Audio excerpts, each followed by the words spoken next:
Moraï et Rabotaï, je voudrais commencer par vous dire combien grande est mon émotion d'intervenir auprès de vous ce soir en veille de Hanouka. C'est extraordinaire ce que je vois. Merci bien. Je l'ai entendu, mais Chachamim disent Eno domesh mi'al ir'iya. Entendre, c'est une chose, mais voir, c'est autre chose. Et d'être témoin visuel de cette réalité d'une jeunesse de Natania qui se réunit régulièrement dans un Makom Kadosh pour se ressourcer, se renforcer dans le judaïsme, c'est extraordinaire. Vous faites la fierté du peuple juif et la gloire d'Akadosh Baruch. On le sait que la grandeur d'une personne se mesure en fonction des efforts qu'elle fournit. Les fum tsahara agra, selon l'effort, la récompense. Plus la mitzvah est difficile, plus elle est méritoire. Quelqu'un qui est riche donne 10 shekels à la tzedaka, c'est bien. Mais quelqu'un qui a à peine de quoi terminer les fins de mois et il donne 10 shekels à la tzedaka, c'est ô combien plus important. À l'époque, être un tzaddik, ce n'était pas difficile. Le Yetzer Hara n'était pas très fort, il n'était pas partout. Aujourd'hui, être tzaddikim et tzaddikot comme vous, c'est hors norme, c'est extraordinaire.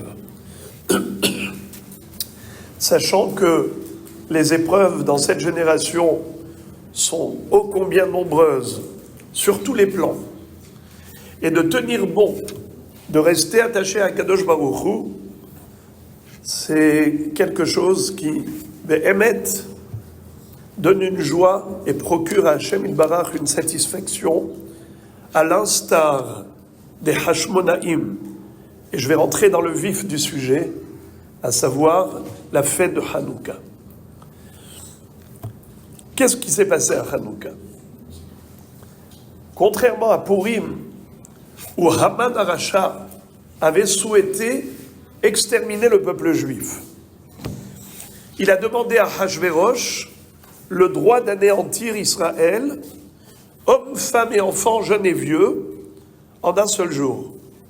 Hachvérosh a scellé et signé toutes ces missives qui ont été envoyées dans les 127 pays, les 127 contrées de l'Empire perse. Am Israël était dans un danger terrible, physiquement parlant. On a été sauvé miraculeusement. Vous connaissez l'histoire de la Megillah. Finalement, aujourd'hui, on célèbre la fête de Purim en souvenir de ce Ness. Mais comment? On mange, on boit, on fait un michté, des festivités, on boit du vin, on s'envoie des cadeaux, et ainsi de suite. C'est une fête qui est célébrée par une joie qui s'exprime physiquement. Alors qu'à Hanouka, c'est différent. C'est bien de manger des beignets, il y a une bonne coutume de manger du laitage, mais il n'y a pas d'obligation d'organiser un michté. Si on le fait, c'est bien, surtout ici, il y a des livrets Torah, mais ce n'est pas une obligation. Pourquoi? Parce que les mitzvot instituées par nos maîtres à Hanouka, elles sont d'ordre spirituel. Allumer la Hanoukia, chanter le Hallel tous les matins, pendant 8 jours. Faire à l'anissim, c'est-à-dire réciter le passage de remerciement à Dieu dans le Birkat Hamazon en disant Nodé Lecha. Alors à ce moment-là, merci Hachem, à l'anissim, vers la Purkan, vers la Gevurot, et ainsi de suite. Pourquoi à Hanouka, il n'y a pas de mitzvah d'organiser un michté? Pourquoi uniquement des mitzvot d'ordre spirituel? Car le danger qui menaçait Israël n'était pas d'ordre physique. Les Yévanim n'ont pas cherché à tuer le juif, ils ont voulu éliminait le judaïsme. À Purim, on a visé le corps. À Hanouka, on a visé l'âme.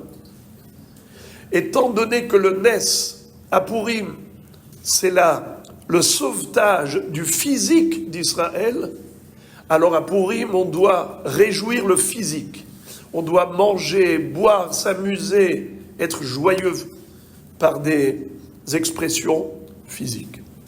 Alors qu'à Hanouka, ce qui était en danger, c'était l'âme d'Israël, sa Neshama, sa Torah.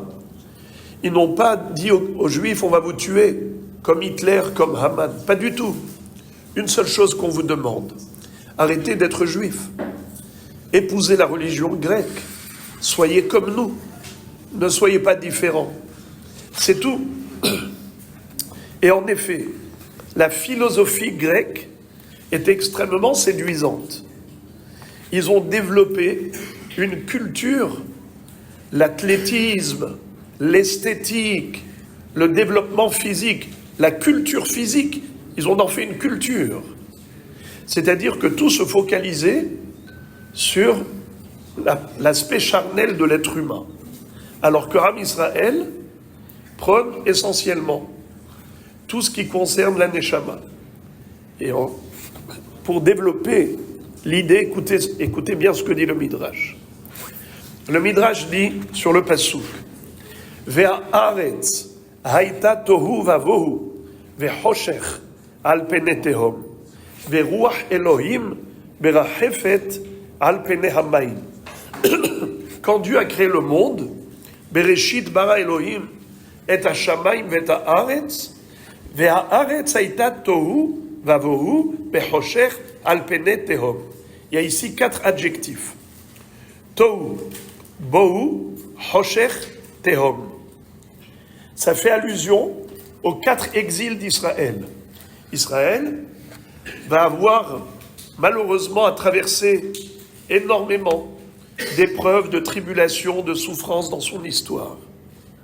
Ça a commencé par la destruction du premier Beth Amikdash par les Babyloniens. Ça s'appelle Galut Bavel. Israël a été exilé en Babylonie. Tohu, ça s'appelle Tohu.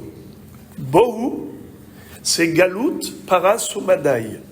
Lorsqu'on était en Perse, en Médie, à ce moment-là, Haman a cherché à exterminer le peuple juif. C'est le Bohu. Tohu, Bohu.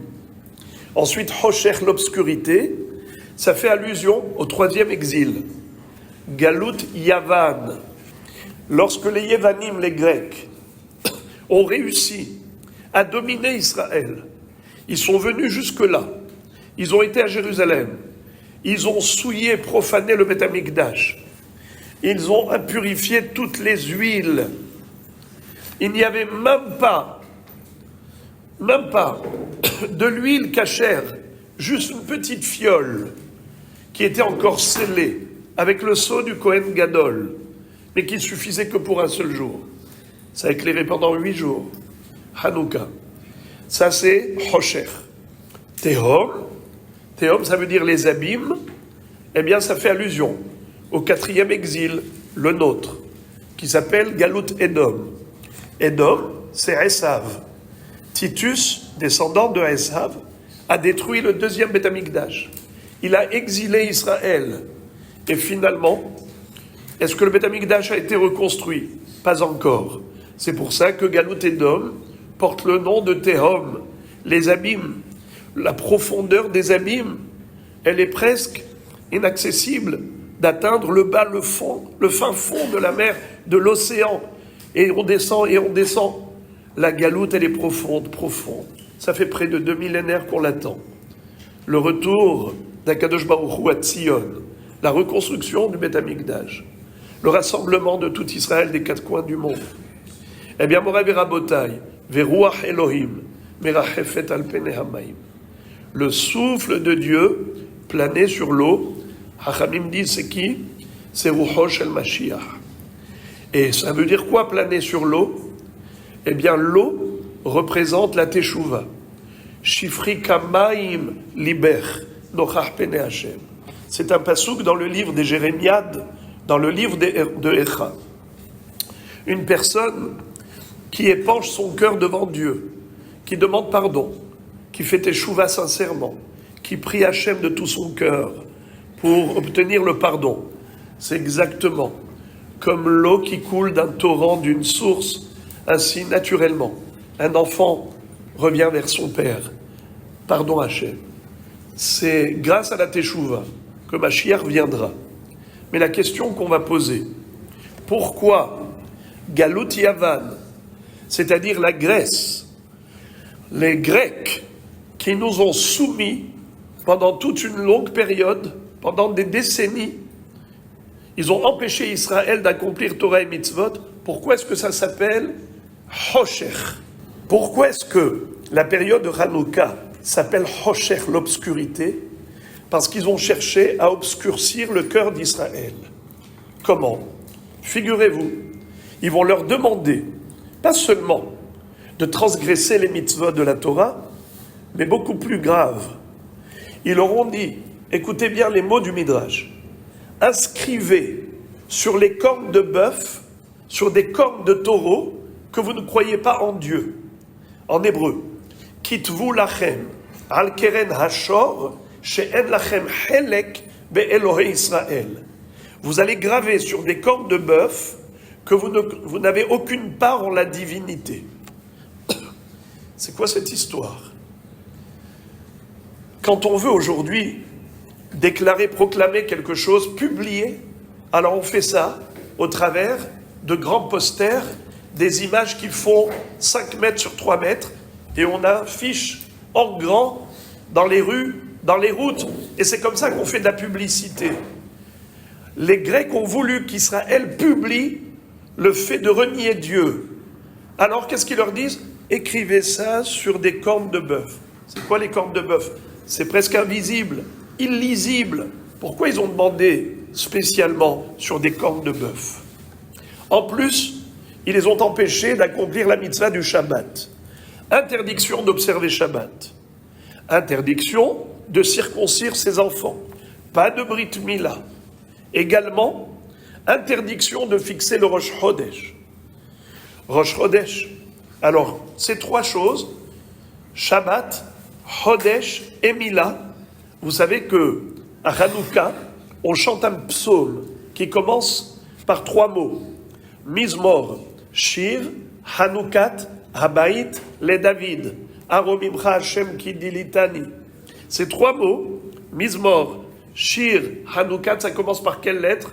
Mem. Shir, Shin. Hanouka, Het. Mem, c'est Mila. Shin, c'est Shabbat. Het, c'est Chodesh. Les 3 mitzvot que les Grecs ont ciblés particulièrement. D'ailleurs, entre parenthèses, même Shin et Het, ça fait également le mot Sameach. Il faut être Sameach à Hanouka. C'est également les lettres de Mashiach. Mizmor, Shin, Hanouka, Tabaït, les David. D'où viendra le Mashiach? C'est un descendant du roi David. Également, Het, même Shin, c'est Hamesh. Matatiaou, le fils de Yochanan Kohen Gadol, le Hashmonaï, qui a mené la guerre contre les Grecs, il était avec ses 5 enfants. Matatiaou ben Yochanan Kohen Gadol, Hashmonaï ou Banav, ils étaient 5. Également, en araméen, comme on dit l'huile, Meshach, même Shinhet. Le Nes a eu lieu avec la fiole d'huile. Je ferme la parenthèse pour dire que les Grecs ont ciblé particulièrement ces 3 mitzvot, Shabbat, Chodesh et Mila. Question, pourquoi spécialement ces 3 mitzvot? Shabbat, Rosh Chodesh et Brit Mila. Qu'est-ce que vous en dites? Pourquoi spécialement ces 3 mitzvot? Excellent. Parce que la Brit Mila, c'est la base du judaïsme. Excellent. Également Shabbat. Et Rosh Chodesh, c'est ce qui permet de fixer toutes les fêtes juives. Pessah, c'est par rapport au Rosh Chodesh. Sukkot également. Kippour, Rosh Hashanah. Bravo. Mais on va donner une autre explication par rapport à ce qu'on voudrait développer comme idée. Alors, je vais vous dire, je suis en train de poser des questions les unes après les autres, et après je vais donner une réponse. Alors si vous suivez toutes les questions, vous allez vous régaler lorsque vous aurez compris à la fin la réponse à toutes les questions. Je répète, premièrement, pourquoi est-ce que les Yevanim ont ciblé spécialement ces 3 mitzvot? Pourquoi est-ce qu'ils ont demandé aux Juifs d'inscrire sur des cornes de taureau, de bœuf, qui ne croient pas en Dieu? Pourquoi ils n'ont pas demandé de l'inscrire sur des grandes affiches publicitaires? Je pose des questions rhétoriques, c'est des questions pour y répondre.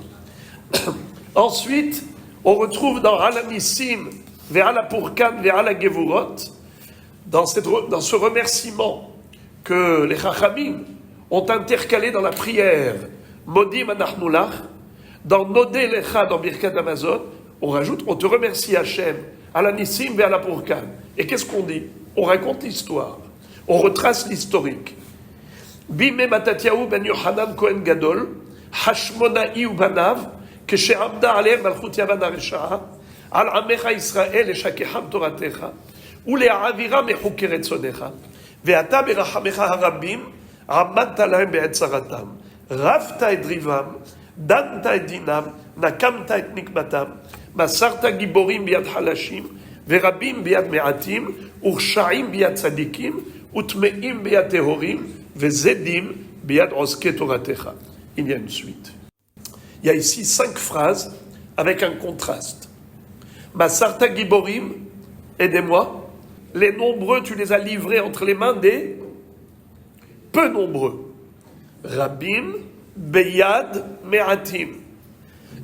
Giborim, Beyad, Halashim. Les puissants entre les mains des faibles. Les nombreux entre les mains des peu nombreux. La suite. Rechaim, Beyad, Tzadikim. Les mécréants entre les mains des justes. Ensuite, Temeim, Beyad, Tehorim. Les impurs entre les mains des purs. Vezedim, Beyad, Oske, Toratecha. Les impies entre les mains des Oske Torah, ceux qui étudient la Torah. En d'autres termes, les Hashmonaim. Vous savez combien ils étaient? 12. 12 personnes. Une petite poignée d'hommes a réussi à écraser toute une armée de 40 000 soldats avec un arsenal impressionnant. C'était quoi les tanks à l'époque? C'était quoi les tanks? Bravo! Des éléphants domptés en matière de guerre. C'était ça les tanks. Et ils sont venus, cette armée grecque, pour pulvériser une petite poignée d'hommes de 12 personnes. Akash Baruch Hu, qu'est-ce qu'il a fait? Il a vu la sincérité de la démarche des Hashmonaïm. Il leur a donné une force incroyable qui dépasse l'entendement. Voilà que ces Hashmonaïm qui étaient faibles, qui étaient peu nombreux, ils ont réussi à remporter une victoire triomphale sur leurs ennemis, tous ces Grecs. Ils les ont repoussés, refoulés d'Eretz Israël. Ils ont restauré le Beth Amikdash, rallumé la Ménorah pour inaugurer à nouveau le Saint-Temple, et c'est comme ça qu'ils ont ramené la Torah au sein d'Israël. Mais qu'est-ce qui est étrange? C'est la suite. Parce que là, on voit bien le contraste. On a compris que c'est miraculeux. Car normalement, qui est-ce qui gagne la guerre? C'est les puissants qui sont nombreux. Et là, c'était le contraire. Des faibles, peu nombreux. Ça, c'est un miracle. Mais où est le miracle quand tu dis les Rechaim entre les mains des Tzadikim, les Tmeim entre les mains des Tehorim, les Zedim entre les mains de Oske Toratecha? Là, on ne voit pas le miracle. Il n'y a rien de surnaturel. Comment comprendre ce passage de Alanissim? On va répondre à toutes ces questions par le biais d'une autre question. Vous le savez, que le Ham Israël, après avoir reçu la Torah, malheureusement, a commis une faute collective, ce qu'on appelle Chet HaEgel, la faute du veau d'or. Ils venaient à peine de sortir d'Égypte, ils ont vécu la traversée de la mer Rouge, les 10 plaies qui avaient complètement asséné les Égyptiens, qui ont été complètement assommés par ces 10 plaies, et à la fin noyés carrément dans la mer Rouge, Am Israël arrive au pied du mont Sinaï. Waouh! Ils reçoivent la Torah par Akadosh Baruch Hu, lui-même qui se révèle à eux. Malheureusement, 40 jours après, ils ont fabriqué un veau d'or. Pourquoi? Moshe Rabbeinu, au lendemain du matin de Torah, est monté au ciel pour aller recevoir les tables de la loi. Il descend, et qu'est-ce qu'il trouve? Il trouve le Ham Israël en train de danser autour d'un veau d'or. Il dit, je ne peux pas leur donner la Torah. Il prend les tables de la loi et il les brise au pied du mont Sinaï. Ham Israël se réveille. Il les tire de leur torpeur. Ils vont faire une teshuva chez les mains. Moshe Rabbeinu va monter au ciel. Depuis Rosh Chodesh Elul jusqu'à Kippour, il supplie Hachem de ne pas exterminer Israël. À Kippour, Hachem accorde le grand pardon. Vayomer Hachem, salahti kidvarecha. J'ai pardonné comme tu me l'as demandé. Rabotai, pourquoi Am Israël a fabriqué ce veau d'or? Quoi, vraiment, ils pensaient que Dieu n'existe pas? Quoi, ils n'avaient pas vécu eux-mêmes la sortie d'Égypte? Ils n'ont pas vu de leurs propres yeux tout ce qui s'est passé? En plus, ils ont dit Naaseh Benishma. Pourquoi ils ont fabriqué ce veau d'or? Alors pourquoi un veau? Et pourquoi en or? Le Midrash raconte quelque chose d'impressionnant. C'est que lorsque Akadosh Baruch Hu s'est révélé au peuple juif sur le mont Sinaï pour leur donner la Torah, il est descendu avec le trône céleste, le char divin, ce qu'on appelle en hébreu Merkavat HaShechina, la Merkava. Ce qui sait à Kavod est entouré de 4 portraits. Il y a d'un côté un lion, de l'autre côté il y a un bœuf, ensuite il y a un aigle, et ensuite la face d'un homme, le portrait de Yaakov Avinu. Vous savez que le lion, c'est le roi des animaux sauvages, l'aigle, le roi des oiseaux, le bœuf, le roi des animaux domestiques, l'homme est le roi de tous ces rois. Car l'être humain, c'est lui qui peut apprivoiser et soumettre tous les animaux et les mettre à son service. Donc on va dire que eux, ce sont des rois dans leur espèce. L'homme, c'est le roi des rois. Et au-dessus du char divin, Akadosh Baruch Hu, qu'est-ce qu'il est? Melech, Malché, Hamelachim, Akadosh Baruch Hu. Il est le roi des rois des rois. Lors de cette révélation sur le mont Sinaï, figurez-vous que Am Israël ont aperçu le portrait, la face du taureau, du bœuf. Et ils ont voulu fabriquer le veau d'or à l'image de ce bœuf. Comme il est écrit dans Tehilim, Vayamiru et kevodam betavnit shor ochel esev. Ils ont fait échange de leur gloire, qui est à Kadosh Baruch Hu, contre un bœuf qui broute de l'herbe. Mais pourquoi ils ont choisi ce bœuf, cette forme? À tel point que Akadosh Baruch Hu va se lamenter auprès de Moshe Rabbeinu. Et il va lui dire, Shamtu, ahat mitatra moulin sheli. Ils ont volé l'un de mes 4 mulets. C'est-à-dire, comme si on peut ainsi dire, le char divin, il est conduit par ces 4 faces, ces 4 images, et eux, ils ont volé une image. Laquelle? Celle de Pene Hashor Measmol, comme c'est décrit dans la prophétie de Yechezkel Hanavi, la face du bœuf qui se trouve à gauche du trône divin. Mais pourquoi ils se sont accrochés à cette image? Mais qu'est-ce que ça symbolise? Qu'est-ce que ça signifie? Et pourquoi ils ont fait ça? Moraï Verabotai, tel que vous le savez, nos ancêtres, dans le Midbar, dans le désert, ils ont vécu pendant 40 ans. Est-ce qu'on peut vivre, hommes, femmes et enfants, jeunes et vieux, tout un peuple, dans un désert aride? Est-ce que c'est possible? Impossible. Qu'est-ce qu'on va manger? Qu'est-ce qu'on va boire? Comment va-t-on s'habiller? Figurez-vous qu'Israël a vécu comme dans un paradis, dans le désert. Pendant 40 ans, la manne tombait du ciel, tous les jours. Le puits de Myriam, le puits d'eau, les accompagnait partout. Dès qu'ils s'installaient quelque part, les 12 chefs de tribu arrivaient avec leurs cannes, leurs baguettes, ils traçaient une ligne.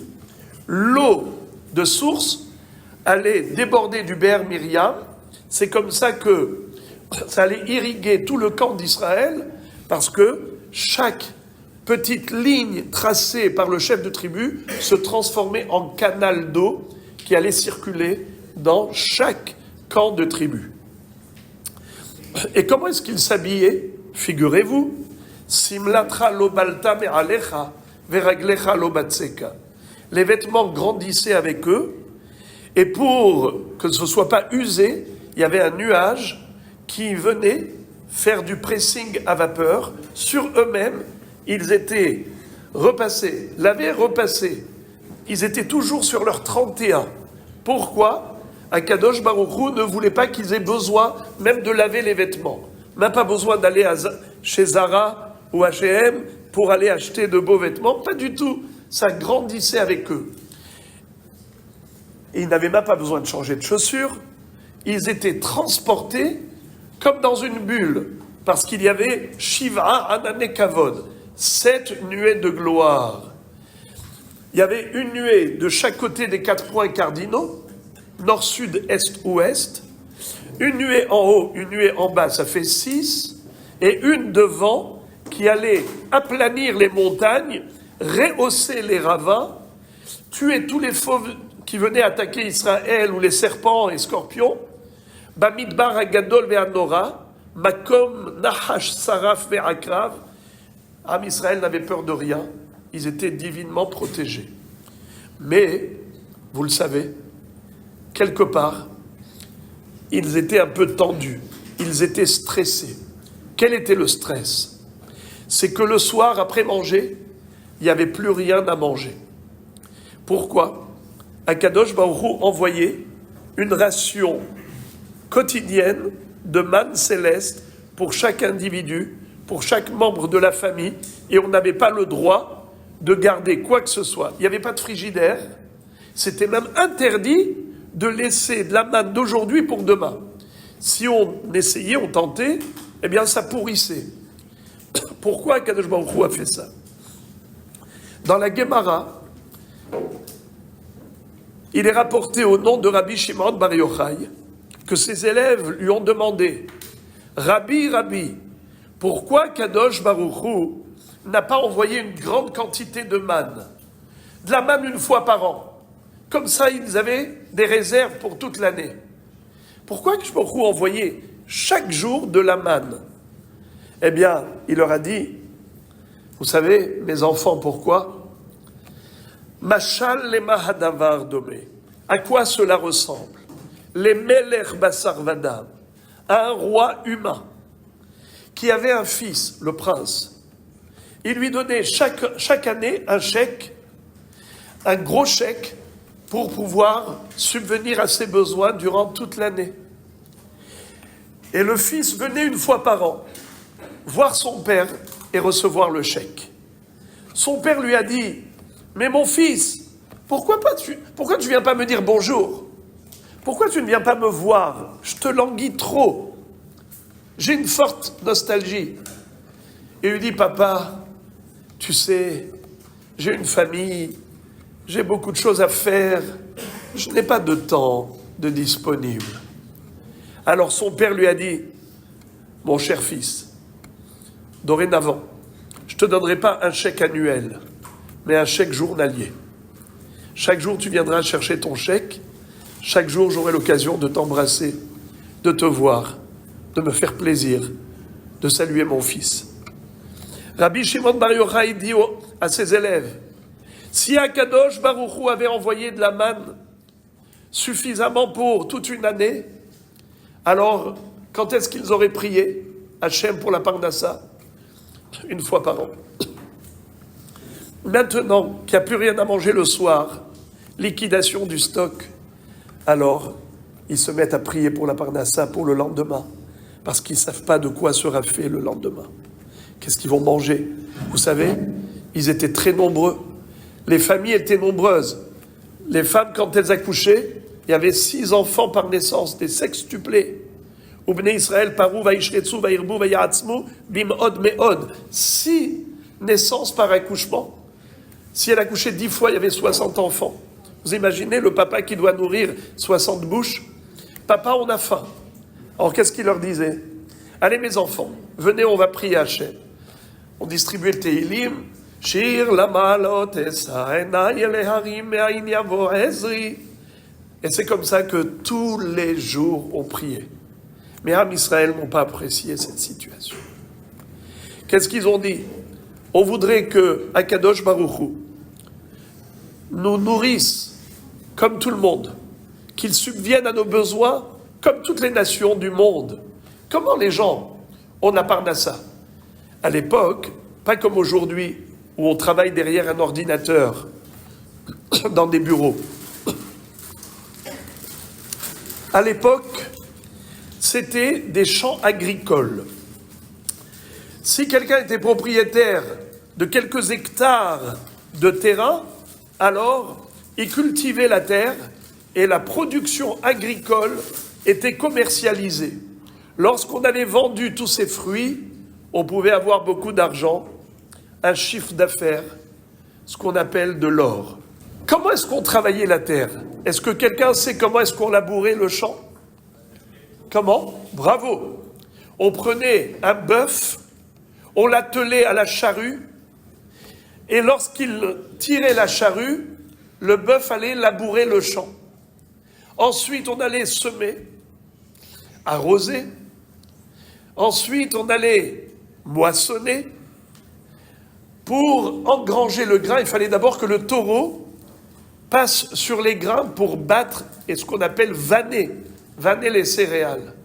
Il fallait travailler avec des bœufs. Et le passouk dit dans Michelet, Verov tevu hot bekoach shor. Un homme pouvait s'enrichir, avoir beaucoup de tevuah, beaucoup de production agricole, en fonction du nombre de bœufs, du nombre de taureaux qu'il avait.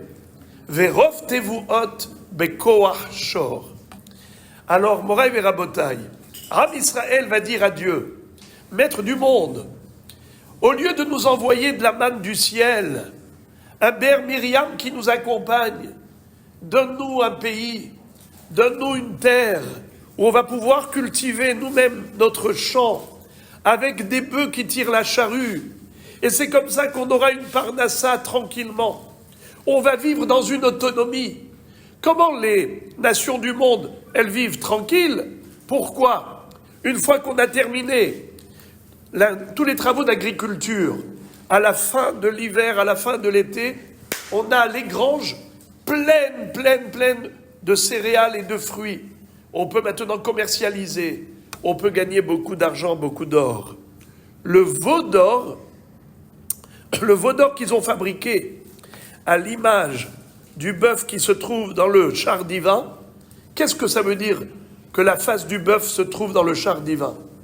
C'est que Akadosh Baruch Hu, c'est lui qui envoie la parnassa au travers de l'agriculture. La terre, quand tu sèmes des graines, la graine, quand est-ce qu'elle commence à germer? Que lorsqu'elle est morte et enterrée sous terre. Tant qu'il n'y a pas de putréfaction de la graine, elle ne commencera pas à germer. Tout ce qui pousse, on voit des choses extraordinaires. Tout pousse. C'est toi qui fais pousser? Non, c'est Hachem. Alors, même si le bœuf, c'est lui, l'énergie de l'époque, c'est lui qui tirait la charrue, qui te permettait de réaliser tous ces travaux agricoles, mais la bracha provenait d'Hachem, car le bœuf se trouve dans le char divin, ce qui veut dire que la gestion divine dans le monde naturel, c'est Akadosh Baruch Hu qui l'a programmé. Alors, et bravo, tu as bien compris à quoi je veux en arriver. Lorsqu'ils ont fabriqué un veau d'or, en fait, ils ont exprimé une volonté à Hachem en disant « Ribono shel olam » puisque tu as deux façons de gérer le monde, de manière surnaturelle ou de manière naturelle. Pourquoi est-ce que toutes les nations du monde, elles vivent naturellement, et nous, on est gérés de manière surnaturelle. On est toujours tendu, on a toujours besoin de prier. Vous savez, ils n'ont pas su apprécier quelque chose d'extraordinaire. Parce que quand Akadosh Baruch Hu nous met dans une situation de détresse, c'est parce qu'il attend notre prière. Même les animaux, quand ils crient, les corbeaux, quand ils croassent, c'est parce qu'ils appellent Dieu pour lui donner à manger. On le dit tous les matins dans la prière, « Noten libhema lachma, libne orev, asher ikra'u » Akadosh Baruch Hu, il donne même aux animaux leur pain, aux petits des corbeaux qui appellent au secours. Pourquoi les petits des corbeaux? Pourquoi pas les corbeaux? Hachamim disent quelque chose d'incroyable. La femelle du corbeau, quand elle met bas, elle donne naissance aux petits. Eh bien, figurez-vous que papa et maman corbeau, qui sont tout noirs, ne reconnaissent pas le petit qui n'a pas leur couleur. Ils disent, mais celui-là, il n'est pas de chez nous. Maïhabonesh. Il ne l'aime pas. Alors, il abandonne. Il ne lui donne pas à manger. Jusqu'à ce que ses plumes qui commencent à bien pousser et qui prennent la couleur des parents, la couleur noire, alors là, il commence à s'occuper de lui. Mais jusque-là, qu'est-ce que fait Hachem? Par la déjection des excréments des petits corbeaux, eh bien, des moustiques et des insectes qui vont sortir, c'est ça ce que les petits corbeaux vont manger. Libne orev asher ikra'u. Il y a un passouk dans Tehilim qui dit que lorsque le lion rugit, c'est parce qu'il demande à Dieu à manger. Hakefirim, shoagim, la taref, ou levakesh me'el ochlam. Ça veut dire que tout le monde peut prier à Hachem, même les animaux, même les bêtes. Mais il y a une seule bête qui n'a jamais l'occasion de prier. C'est qui? Le serpent. Akadosh Baruch Hu a maudit le serpent qui avait incité Chava à la faute. Il lui a dit, Afar tochal kol yemei chayecha. Tu mangeras la poussière de la terre toute ta vie. La Gemara dit, mais la poussière de la terre, il y en a partout. Le serpent, est-ce que c'est une malédiction ou une bénédiction? Là où il va, il a de quoi manger. Alors où est la malédiction? C'est exactement ça. C'est quand je me dis au serpent, tu auras tout ce qu'il te faut, là où il te faut, quand tu veux, tu n'auras jamais l'occasion de t'adresser à moi, je ne veux pas te voir. Akadosh Baruch Hu, quand il aime quelqu'un, il le met dans une situation délicate pour stimuler en lui la volonté de s'adresser à Dieu, de river ses yeux vers le ciel. C'est comme ça que David Ameler disait, Ahavti kishma Hashem et koli tahanunai. J'aime quand Akadosh Baruch Hu écoute la voix de mes supplications. Qui est-ce qui n'aime pas être exaucé? Pourquoi David Ameler disait cela? Est-ce qu'il était le seul à vouloir être écouté par Hachem? David Ameler disait la chose suivante. Les gens, quand ils ont un problème, ils prient. Pour eux, la prière, c'est un moyen. La solution du problème, c'est l'objectif. Chez moi, c'est le contraire. Le problème, c'est un moyen. La prière, c'est le but, c'est l'objectif. Car dans ma vie, il n'y a pas un moment où je me sens le mieux que lorsque je suis à proximité d'Hachem au moment de la tefila. Va'ani tefilati, lecha Hashem ed ratzon, Elohim berov hasdecha, aneni be'emet ishaecha. C'est cela ce que David Ameler souhaitait, de pouvoir toujours rester attaché à Kadosh Baruch Hu via la tefila. Mais en tout cas, vous l'avez compris, que Am Israël, même quand ils ont fabriqué le veau d'or, c'est pas qu'ils ont renié Dieu, c'est qu'ils ont simplement voulu que Akadosh Baruch Hu les gère de manière naturelle et pas surnaturelle. Or, les Yévanim, les Grecs, quand ils leur ont dit « inscrivez sur les cornes de bœuf que vous n'avez aucune part dans la divinité, que vous ne croyez pas en Dieu, c'est-à-dire qu'il n'y a que le bœuf, il n'y a que les forces de la nature, et le surnaturel n'existe pas. Vous dites que la nature a été créée par Akadosh Baruch Hu. C'est n'importe quoi. Nous, on ne croit qu'en ce qu'on voit. Interdiction d'observer le Shabbat. Parce que le Shabbat, pourquoi nous, on garde Shabbat? Pourquoi on observe le Shabbat? Veshameru bnei Israël et Shabbat. La'asot et Shabbat le dorotam, berit olam, beni ou ben bnei Israël ot hi le'olam, ki sheshet yamin, asa Hashem et hashamayim et haaretz, ou bayom hashvi'i Shabbat va'im nafash. C'est une profession de foi. On déclare aux yeux du monde que nous, Juifs, nous croyons qu'Akadosh Baruch Hu a créé le monde en 6 jours. Et le 7e jour, il a cessé la création. C'est le jour du Shabbat, le jour du repos. Alors, c'est contraire à l'idéologie des Grecs. Eux qui prétendent que le monde existe de par lui-même. Il n'y a pas de créateur. Il n'y a pas eu de création.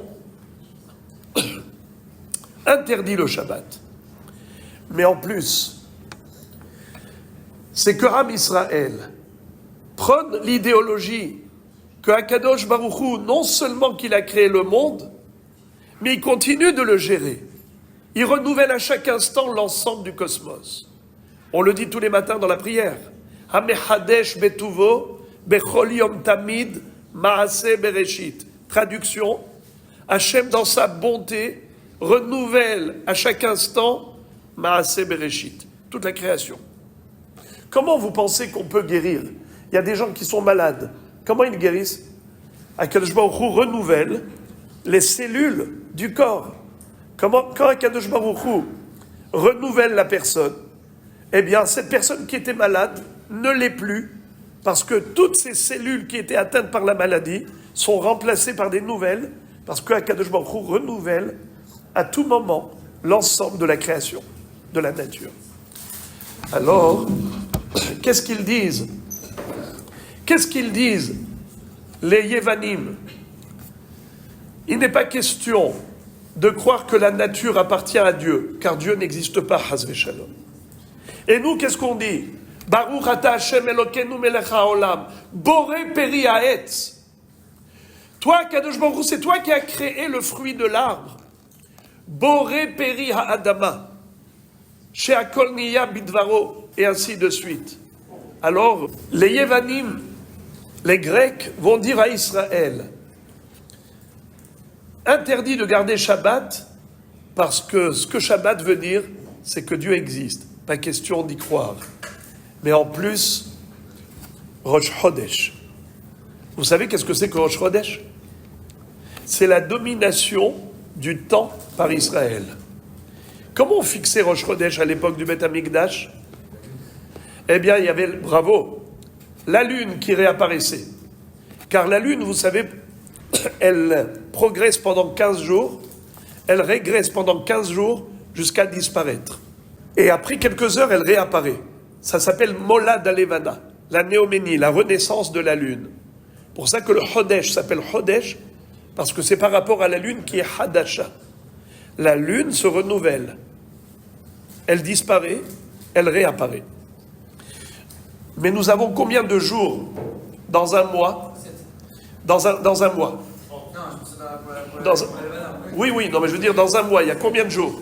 J'essaie de répondre à la question sans même répondre à la question. Alors, combien il y a de jours? 30. Est-ce que tous les mois, ils sont de 30 jours? Combien? Il y a combien de jours de 30 jours? Il y a combien de mois de 30 jours? Bravo. 6 mois de 30 jours. Il y a combien de mois de 29 jours? 6. Ça fait combien en tout? 6 fois 30. En tout, on a 12 mois dans l'année. Il y en a 6 de 30 jours et 6 de 29. Un mois plein de 30 jours, un mois creux. Chodesh Malé, Chodesh Haser. Chodesh Malé, Chodesh Haser. N'est-ce pas? Si vous voulez savoir, je vous dirai entre parenthèses pourquoi c'est comme ça. On a un mois plein de 30 jours, un mois creux de 29 jours. Et c'est cyclique. 6 fois 30, 180. 6 fois 29, bravo, 174. 180 et 174, ça fait combien? 354. L'année lunaire, elle est de combien? 354 jours. L'année solaire, elle est de combien de jours? 365 et 6 heures. D'accord? Vous voulez savoir pourquoi est-ce qu'on a un mois de 30, un mois de 29? Alors écoutez ça, c'est un petit peu subtil, ça dure 45 secondes. En fait, le mois, c'est-à-dire la lune, elle a un parcours exact de 29 jours, 12 heures et 793 halakim d'une heure. Chachamim ont réparti 1 heure en 1080 particules.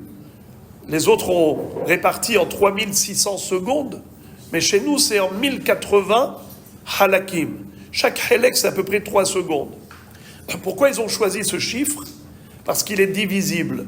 Quand on veut connaître le Molad Alevana, je ne sais pas si vous entendez parfois, à la veille de Rosh Chodesh, quand on déclare Shabbat, le Molad Alevana, on dit la néoménie aura lieu tel jour, à telle heure, et tant de halakim.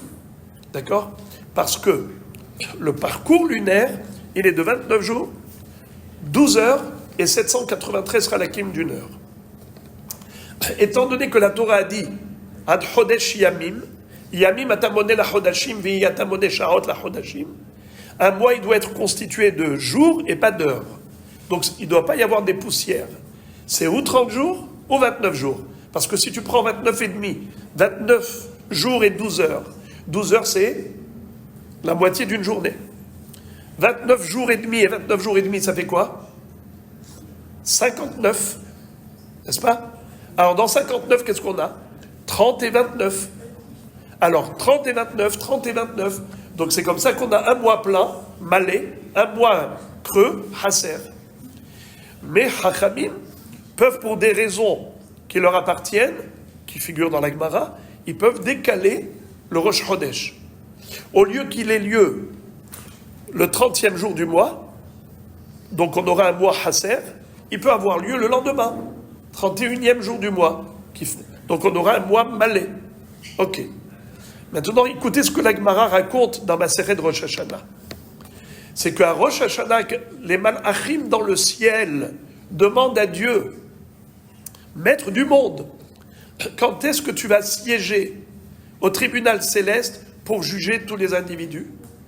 Akadosh Baruch Hu dit aux malachim, lorsque le peuple juif va déclarer le Rosh Chodesh. Ça dépend du Beddin Shel Mata. Si le Beddin Shel Mata proclame Rosh Chodesh, alors c'est Rosh Hashanah, car le premier Tishri, c'est Rosh Hashanah. S'il décale le premier Tishri au lendemain, donc Rosh Hashanah ce sera quand? Le lendemain. Akadosh Baruch Hu dit au Malachim, le temps dépend des Chachamim. Ça veut dire que Chachamim, ils ont une maîtrise même sur le temps. Vous allez me dire, oui, c'est dans la tête, c'est une fiction. Écoutez quelque chose d'incroyable. Dans le Yerushalmi, le Talmud de Jérusalem, parce qu'on a 2 Talmuds, Talmud Bavli, Talmud Yerushalmi. Dans le Talmud Yerushalmi, il est écrit quelque chose de très curieux au niveau de l'anatomie de la femme, que la virginité, les Betoulim, si par exemple la petite elle est tombée, elle a eu un accident, elle a perdu ses Betoulim avant l'âge de 3 ans, ça repousse. Si ça s'est passé après 3 ans, ça ne repousse plus. Imaginez-vous si on a 2 Hadar. Betoulim, c'est la virginité. C'est-à-dire que la petite, elle n'est plus vierge et ça repousse. Comme les dents de lait, ça repousse. Par exemple, elle est tombée, il y avait un bois, il y avait une pierre, et ça s'est déchiré. Eh bien, ça va se ressouder, ça va se reconstituer. Écoutez ça. Imaginez-vous, par exemple, une petite, elle est née le 5 Nissan. D'accord, le 5 Nissan.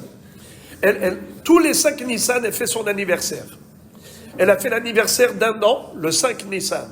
Elle fait l'anniversaire de 2 ans, 5 Nissan. Encore 3e année, elle devrait avoir 3 ans.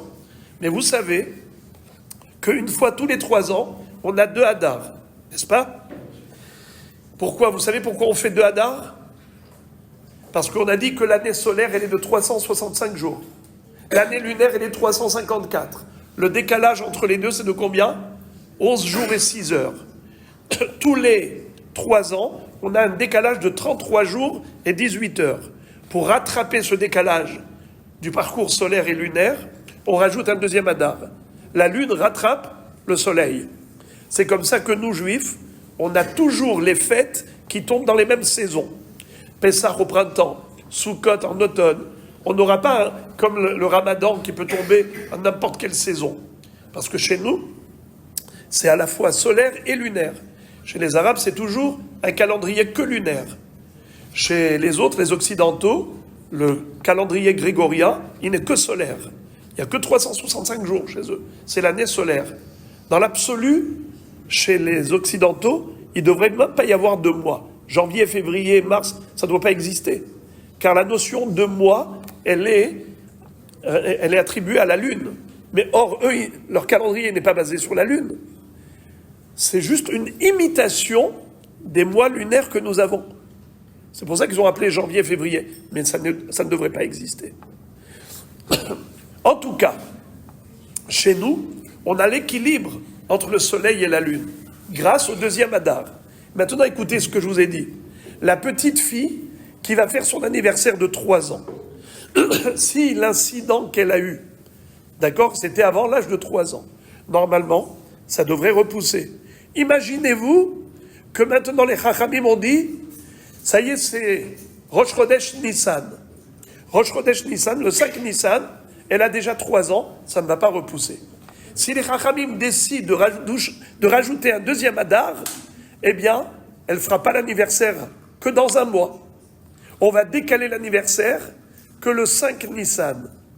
Alors, ça veut dire quoi? Que les Chachamim, ce sont eux qui décident de la réalité physique et naturelle.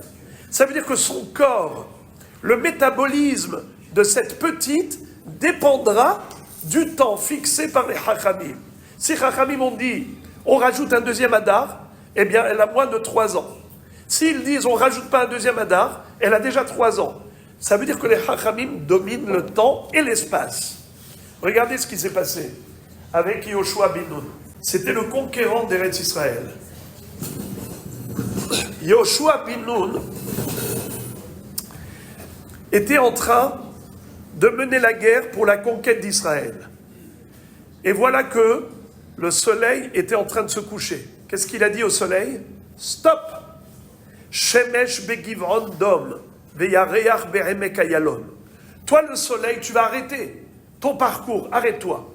Et toi la lune, tu restes devant Ayalon, la vallée de Ayalon. Et toi le soleil, tu restes en face de Givron. Tu ne bouges pas. 24 heures, c'est resté comme ça. Le temps que Yoshua bin Nun avait besoin pour la conquête d'Eretz Israël. Ça veut dire quoi? Que les Chachamim peuvent dominer le temps et l'espace. Vous vous rappelez de l'histoire de Rabbi Hanina ben Dosa? Sa fille lui raconte que sa mère s'est trompée. Au lieu de mettre de l'huile dans la veilleuse, elle a mis du vinaigre. Elle était catastrophée. Son père la rassure et lui dit, ma fille, ne t'inquiète pas. Celui qui a dit à l'huile d'être inflammable ordonnera au vinaigre d'éclairer également. Et ça s'est passé comme ça. Comment ça peut se passer comme ça? Vous savez pourquoi? Car les Chachamim, c'est quoi? C'est une Torah ambulante. Et le monde a été créé pour la Torah. Bereshit bara Elokim et hashamayim et haaretz. Akadosh Baruch Hu, il s'est servi de la Torah comme plan d'architecture du monde. Tout le cosmos a été créé pour la Torah et grâce à la Torah. Alors celui qui incarne la Torah, c'est lui-même une Torah. Il domine le monde, car la nature du monde est soumise à la Torah. C'est pas étonnant que tous les tzadikim sont capables de faire des miracles, de chambouler la nature. La Gemara raconte que Rabbi Pinchas ben Yair était en voyage en train d'aller délivrer un juif prisonnier de sa captivité. Alors il arrive devant un fleuve qui s'appelait Guinaï, le fleuve Guinaï. Mais il n'y avait pas de navette.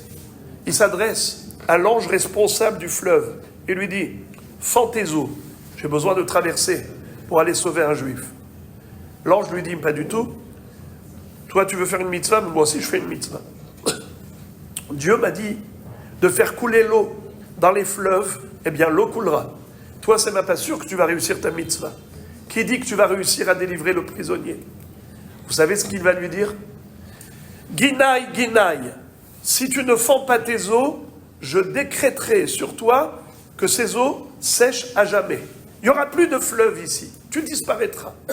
Et tout de suite, les eaux se sont divisées. Et après, il lui dit, tu vois ce juif, mon compagnon de route, il était avec moi, il a pris Kimhad et Pishan, les matzot de Pesach, laisse-le passer lui aussi. Il dit, mais il y a un goy qui était derrière nous. Je ne veux pas qu'ils disent que les juifs sont égoïstes. Laisse-le passer à lui aussi. Vous imaginez, Rabbi Pinchas ben Yair décrète sur le fleuve de se fendre, ça veut dire quoi tout ça?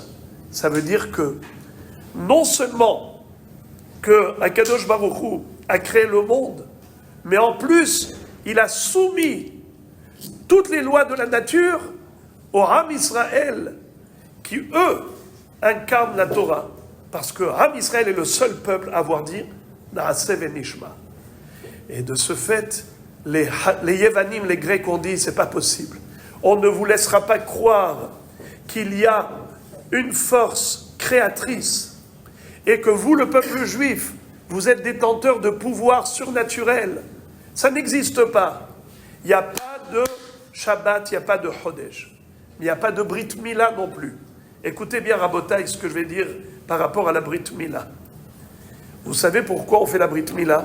C'est pas seulement pour avoir une preuve, le sceau divin qui est imprimé dans le corps de chaque juif, c'est plus que ça encore. Rambam Maïmonide dit que c'est pour atténuer la passion. Un homme, généralement, est attiré par toutes sortes de plaisirs passionnels, de tentations. Et le fait qu'à 8 jours, déjà un enfant, on l'amène à ce sacrifice de pouvoir subir la chirurgie de la Brit Mila, c'est le mettre déjà d'emblée, de facto, dans cette ligne, d'avoir la capacité à maîtriser ses désirs, sa recherche de plaisir. De pouvoir cadrer la tentation, canaliser son énergie. Oui, c'est possible.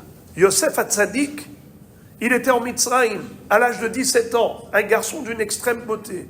La femme de Potiphar tente par tous les moyens de le séduire. Vaïma en Yosef. Yosef refuse catégoriquement. C'est quoi cette force-là? Ça, c'est la maîtrise que la Torah peut donner à un homme pour pouvoir maîtriser sa propre nature. D'ailleurs, c'est comme ça que Yosef a maîtrisé la nature du monde tout entier. Hayam Ra'a Vayanos. Quand ils sont arrivés devant la mer, Hachamim disent que la mer, elle s'est fendue. Pourquoi? Parce qu'elle a vu le cercueil de Yosef. Quoi, le cercueil de Yosef, il fait peur? Pourquoi la mer s'est enfuie? Hachamim disent Nas mipene hanas. La mer a pris la fuite de devant celui qui a pris la fuite de la femme de Potiphar. Comme il est écrit dans la Torah, Vayanos vayetse achutza. Elle a attrapé par son veston, et lui, il a laissé sa veste entre ses mains, et il s'est enfui. Il a dit, je ne céderai pas à la pression, ni à la séduction. Dieu m'a interdit, en aucun cas je ferai cette avéra. Il prend la fuite. Celui qui maîtrise sa propre nature, il peut dominer la nature du monde tout entier.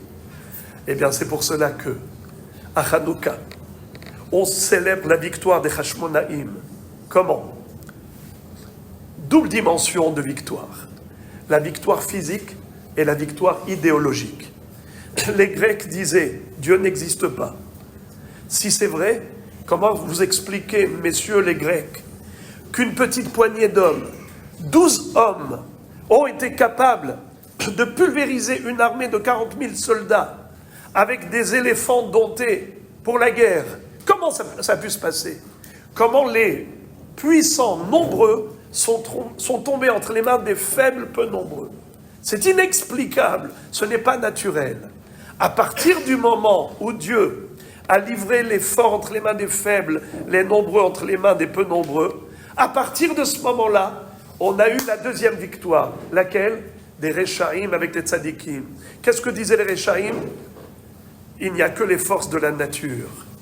La nature, ce sont eux qui ont développé les Jeux Olympiques, l'esthétique, l'athlétisme, parce que pour eux, la nature, on ne peut pas la réprimer. La nature, on ne peut que la développer, car la nature, c'est elle en quelque sorte le Dieu de l'homme. Mais nous, on a dit que non, la nature elle-même a un Dieu. Et la preuve, c'est qu'à Hanouka, Akadosh Baruch Hu a inversé les règles de la nature. C'est les faibles, peu nombreux qui ont gagné. Alors, on a eu aussi la victoire sur le plan de ce débat idéologique. Est-ce que la Emouna en Dieu que Ham Israël véhicule depuis des millénaires, c'est eux qui ont raison? Ou bien est-ce que c'est les Grecs qui dans leur philosophie d'athéisme avaient raison. C'est pour ça qu'on dit Masarta giborim biat chalashim verabim biat beatim urshaim biat tzadikim utmeim biat tehorim vezedim biat oskei toratecha. Ceux qui ont reçu la Torah, ce sont eux qui ont raison. La preuve, c'est que personne n'a réussi à abattre et à faire disparaître le peuple juif. Am Israël Haï. Nous avons vécu depuis le 7 octobre tellement de miracles. On a vu comment Akadosh Baruch Hu nous a sauvés d'un danger certain, de partout, que ce soit de l'Iran, les Houthis, le Hezbollah, le Hamas, en Syrie. Jusqu'ici, ils sont rentrés et ils ont commencé à massacrer. Et Chasvé Shalom, si de partout arrivaient tous ces missiles balistiques et que Chasvé Shalom, ils avaient surpris Israël, vous savez quel était le plan initial? Écoutez bien le plan initial. Et Akadosh Baruch Hu a déjoué leur complot en donnant l'idée folle au Hamas d'avancer tout seul. Mais ce n'était pas du tout le programme.